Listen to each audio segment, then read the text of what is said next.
Okay, let's unpack this. If you just take a look around your life, it's pretty wild how much technology shapes, oh, just about everything we do, often in ways we barely even pause to consider. From the moment your alarm goes off, scrolling before bed, tech is just fundamentally changing the game. hmm And I think it's less about the actual gadget sometimes and more about the complete rewiring of daily habits, our Yeah. interactions. That's the really fascinating part, I find. Absolutely. And that deep rewiring is exactly what we're diving into today. We've pulled together a stack of, well, pretty interesting sources, articles, research, even some recordings talking about specific devices.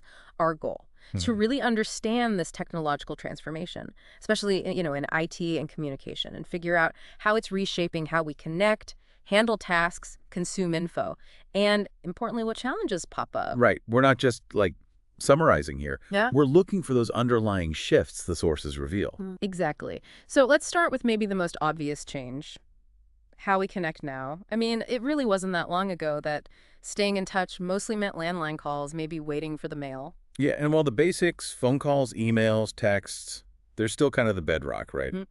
But the material we looked at shows how communication modes have just layered right on top of that.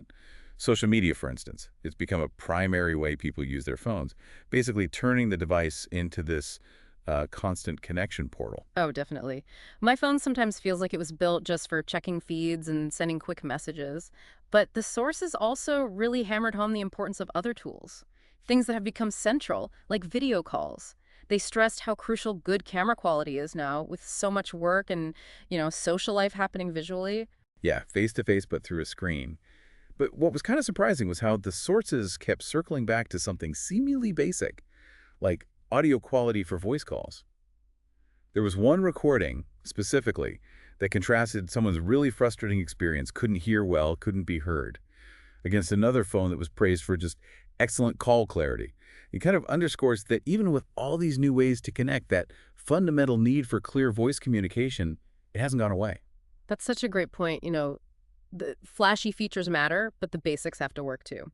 The material also touched on another shift in how we interact with content, noting a distinct move towards preferring digital over, say, physical newspapers and magazines. Yeah, it's all about that immediate accessibility on these connected devices we carry around.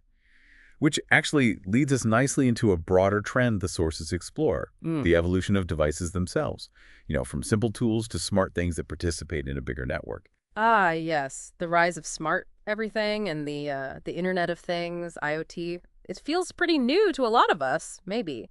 But the sources show this idea of connected devices actually started taking shape back in the 1990s, and then it just exploded into widespread reality in the 2000s. Exactly. It's that core idea that everyday objects can collect and share data, sort of blurring the lines between the physical world and the digital one. And suddenly, things in our homes aren't just like sitting there passively, they're communicating. Right. The sources gave examples controlling smart home systems like heating remotely or monitoring energy use, things like that.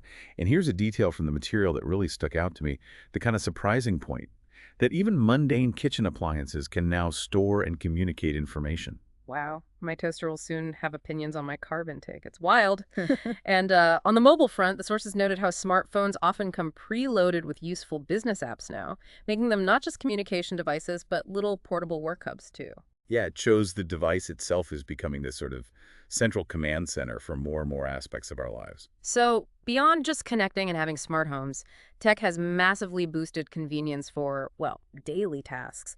My phone isn't just for calls anymore, right? It's a fitness tracker nagging me about steps. That was a point the sources brought up, citing the Nixon phone as an example of integrating those features early on. hmm And the material also detailed how technology helps with household chores, specifically mentioning machines that can blend food for, say, health drinks or wash dishes.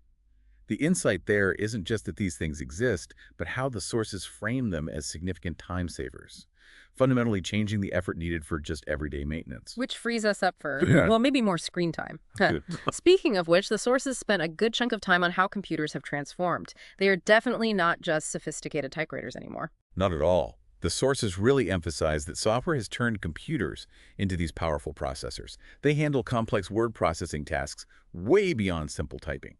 And they can run calculations that would be incredibly difficult or just tedious manually. It's a shift from automating typing to automating kind of thinking and processing information. Okay, so moving from capabilities to the experience itself, how we manage data and consume media, that's heavily tied to the device, isn't it? The source has made a key point about data storage. Phones with more memory let you hoard a lot more digital stuff, which is absolutely essential if you, like me, take about 1 million photos. The LTC phone was mentioned specifically, I think, for its increased memory capacity. Right, and the physical design plays a huge role in that media experience too. The sources compared the Nixon and Optima phones, for instance, noting how screen size directly impacts how enjoyable it is to watch videos or read. A larger screen isn't just a preference, it actually changes the interaction. Oh yeah, trying to watch a movie on a tiny screen is just painful. And just like with calls, sound quality came up again as crucial for media. The sources highlighted that good audio just makes a huge difference in the overall user experience when you're consuming content. Yeah, definitely. And pulling from the sources again, other factors that influence what device people choose. Things like overall user friendliness came up, how reliable a device feels, and even the responsiveness of the touchscreen. The material even mentioned, like the history of touchscreen performance issues with that LTC phone being addressed over time. Okay, so we've got amazing connectivity, smart devices everywhere, incredible convenience, and devices tailored for media and data. It sounds almost like a technological utopia.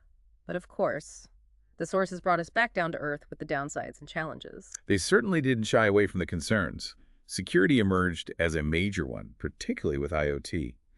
The material cited some pretty alarming hacking incidents involving smart devices, specifically mentioning webcams being compromised. That's a really stark example of the vulnerability this connectivity introduces. That's genuinely unsettling, yeah. And sort of hand in hand with security is privacy, isn't it? These connected devices are, well, vacuuming up data about our habits, locations, maybe even conversations, and sharing it. The sources kind of frame this as the direct consequence of the convenience they offer. Precisely, it's the trade-off, isn't it? The sources also acknowledge that, look, not everyone adapts easily to this rapid technological pace. Some people find the constant change really challenging. And even for those of us comfortable with tech, there are those everyday frustrations. The material pointed out that phones frequently require updates, which, can be disruptive, and battery life, still a major limitation for many devices, meaning you need frequent charging. The Optima phone was used as an example there. Right. These aren't minor quirks. They really impact that seamless experience technology promises. And looking at the bigger picture, the sources raise broader societal implications, too. They discuss the growing problem of electronic waste, all that discarded hardware, and the significant point about automation potentially leading to job displacement in certain sectors. Yeah, some heavy stuff indeed. So, after exploring all these points from the sources, the connectivity, the smart homes, the convenience, the device experience, and the challenges, what does this deep dive really mean for you listening? Well, I think it means recognizing that technology isn't just a tool you pick up and put down. It's fundamentally altering the landscape of your daily life. Mm-hmm. It really is. It's changing how you communicate with, well, everyone.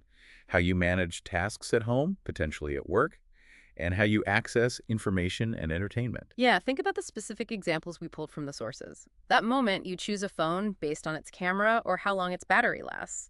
Or maybe using a smart device to tweak your home environment, the sheer ease of a machine doing a chore for you.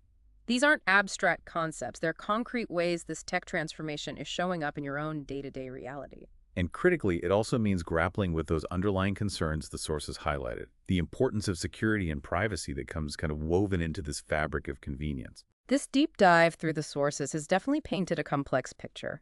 Technology is deeply embedded, it's changing rapidly, offering incredible benefits in convenience and connection, but also presenting these significant security, privacy, and even societal challenges. It certainly leaves us with a fundamental question to maybe ponder. As technology continues its relentless advance, constantly reshaping our lives, Yeah.